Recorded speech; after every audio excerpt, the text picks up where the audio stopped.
মহাশিৱৰাত্ৰিৰ দিনা কেনেকৈ ভগৱান শিৱৰ জলাভিষেক কৰিব শিৱলিংগত পানী ঢলাৰ শুদ্ধ নিয়ম জানক। নমস্কাৰ প্ৰিয় দৰ্শক, পুনৰ স্বাগতম জনাইছো আমাৰ চেনেলটোলৈ।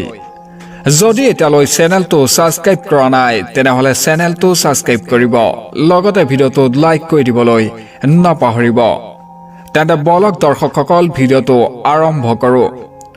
হিন্দু ধৰ্মত মহাশিৱৰাত্ৰিৰ উৎসৱক অতি বিশেষ বুলি ধৰা হয়।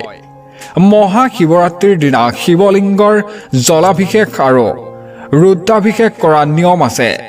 মহাশিৱৰাত্ৰিৰ দিনা শিৱলিংগৰ জলাভিষেকৰ শুদ্ধ নিয়ম সম্পৰ্কে সবিশেষ জানো আহক। হিন্দু ধৰ্মত শিৱৰাত্ৰিৰ উৎসৱক এক বিশেষ প্ৰাধান্য দিয়া হয়। প্ৰতি বছৰে ফাগুন মাহৰ কৃষ্ণপক্ষৰ চতুৰ্দশী তিথিত পালন কৰা হয় মহাশিৱৰাত্ৰি। এইবাৰ 2025 চনৰ 26 ফেব্ৰুৱাৰীত পৰিছে মহাশিৱৰাত্ৰি। সমগ্ৰ দেশত মহাশিৱৰাত্ৰিৰ উৎসৱ অতি আড়ম্বৰেৰে পালন কৰা হয়।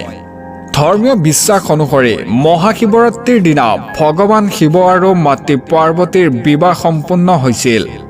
সেয়েহে যদি এই দিনটো মহাদেৱৰ সৈতে দেৱী পাৰ্বতীকো পূজা কৰা হয় তেন্তে বৈবাহিক জীৱন সুষমৰ হৈ পৰে।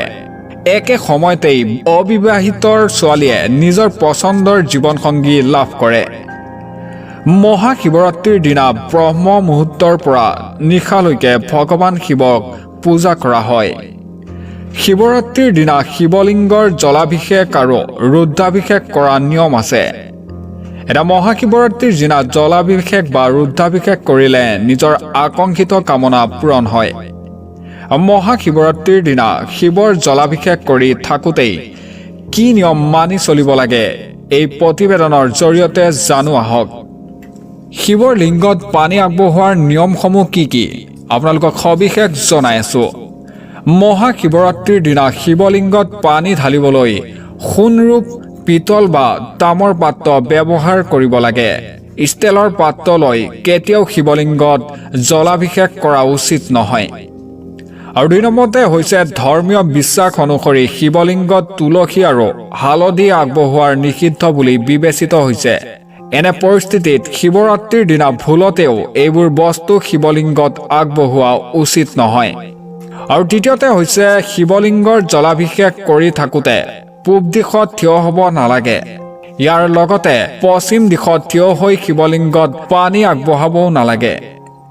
আৰু চতুৰ্থতে হৈছে শিৱলিংগৰ জলাভিষেক কৰি থাকোঁতে দক্ষিণ দিশত থিয় হ'ব লাগে, যাতে আপোনাৰ মুখখন উত্তৰ দিশত থাকে। বিশ্বাসৰ মতে উত্তৰ দিশটো হৈছে দেৱ-দেৱীৰ দিশ। আৰু চতুৰ্থতে হৈছে কেতিয়াও শিৱলিংগৰ সম্পূৰ্ণৰূপে প্ৰদক্ষিণ কৰা নহয়। শিৱলিংগক আগবঢ়োৱাৰ পানী অতি পবিত্ৰ, সেয়েহে ইয়াৰ ওপৰেৰে পাৰ হৈ যোৱাটো অশুভ বুলি গণ্য কৰা হয়। আৰু ষষ্ঠতে হৈছে মহাশিৱৰাত্ৰিৰ দিনা সদায় বহি বা প্ৰণাম কৰি শিৱলিংগত পানী আগবঢ়াব লাগে। থিয় হৈ কেতিয়াও শিৱলিংগত পানী আগবঢ়াব নালাগে, তেনে কৰাটো অশুভ বুলি কোৱা হয়। এইকেইটা নিয়ম মানি চলিলে ভগৱান শিৱ বাবাৰ আশীৰ্বাদ সদায় থাকিব আপোনালোকৰ লগত।